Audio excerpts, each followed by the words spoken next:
Okay, basic. Gawa tayo back splice. So, paano? So, ganito. Tatlong strand. So, gagawin natin ganyan. So, una, yung gitna. Gagawin natin yung ganyan. Gitna. Yung dito sa kaliwa. Ito. Pasok natin dyan. Ganyan. Last. Is yung last na strand. Pasok natin yung ganito. Ganyan. So, pag pasok natin, ganyan ang kalalabasan. Ganyan.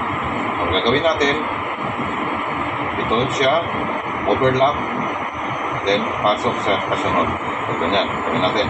Overlap first, tapos ito kasunod. Ganyan. Susunod, ito siya. Dito, overlap natin dito, papasok natin dito sa block. Ganyan.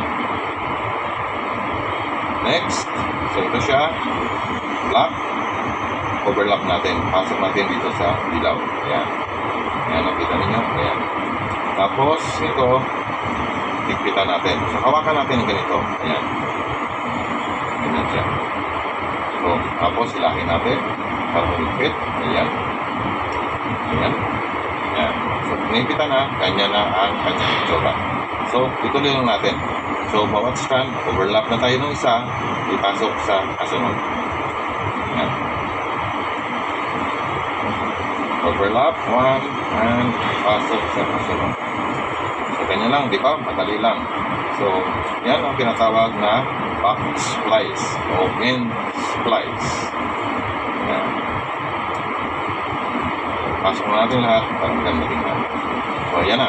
So, ito na ating back splice. Ayan. Maraming salamat.